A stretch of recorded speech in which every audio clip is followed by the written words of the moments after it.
ابرار پہ چلیے خار بھی گل بن جائیں گے۔ جی ناظرین کرام، اور اس وقت ہوا چاہتا ہے ہمارے اس سیگمنٹ کا جس کا نام ہے نور ارشادات نبوی صلی اللہ علیہ وآلہ وسلم، اور اس سیگمنٹ میں جیسا کہ آپ جانتے ہیں کہ ہمارے ساتھ موجود رہتی ہیں ہماری بہن تسنیم اختر۔ تسنیم پروگرام میں آپ کا خیر مقدم کرتے ہیں۔ شکریہ سلمہ۔ آج کون سی پیاری حدیث ہماری سماعتوں کی نظر کر رہی ہیں؟ آج کی جو ہماری حدیث ہے اس کا تعلق روزہ افطار کرنے اور روزہ افطار کروانے سے ہے۔ بسم اللہ کیجیے۔ حضرت انس رضی اللہ تعالیٰ عنہ فرماتے ہیں کہ نبی کریم صلی اللہ علیہ وآلہ وسلم نے نماز مغرب سے پہلے یعنی اذان سے پہلے تازہ کھجوروں سے روزہ افطار فرمایا۔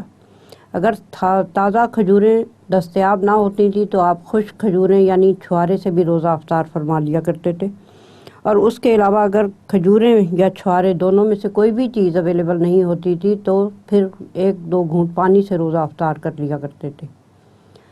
تو اب بات آتی ہے کہ روزہ افطار کرنا اور روزہ افطار کروانا۔ ہمارے ہاں اس چیز کو بہت اچھا اور بہت خوبصورت لیا جاتا ہے، اور لوگ اس کا باقاعدہ اہتمام کرتے ہیں کہ لوگوں کو افطاری پہ بلایا جائے اور ان کا روزہ افطار کروایا جائے۔ تو آپ صلی اللہ علیہ وسلم کی ایک حدیث بھی ہے اس بارے میں کہ اگر کسی نے کسی کو آدھے کھجور سے یا 1 گھونٹ لسی سے بھی روزہ افطار کروا دیا تو اس کو اتنا ہی اجر و ثواب ملے گا جتنا روزہ دار کو ملے گا، اور روزہ دار کے ثواب میں کوئی کمی نہیں آئے گی۔ واہ واہ، ماشاءاللہ، دیکھیے کتنا اجر و ثواب ہے اور کتنی آسانی ہے ہم امت مسلمہ کے لیے۔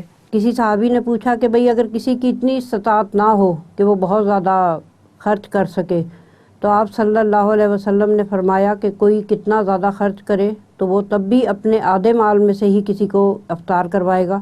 اچھا، اور اگر کھجور ہی ایک ہو یا ایک ہی چھوارا ہو تو پھر؟ اگر کسی کے پاس 1 کھجور ہی کل مال ہے تو پھر اس نے بھی تو اپنے آدھے مال میں سے ہی کسی کو روزہ افطار کروا دیا نا۔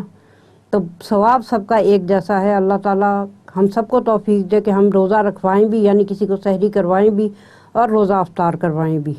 تو اللہ تعالیٰ ہماری اس نیکی کو قبول کرے اور ہمیں بھی باقی لوگوں کے افطار میں شامل کرے اور اس اجر و ثواب میں ہمیں بھی شامل کرے۔ چلیے تسنیم، اللہ کریم ہمیں عمل کرنے کی توفیق عطا فرمائے۔ جزاک اللہ خیر۔ بہت شکریہ۔ مدحت کیوں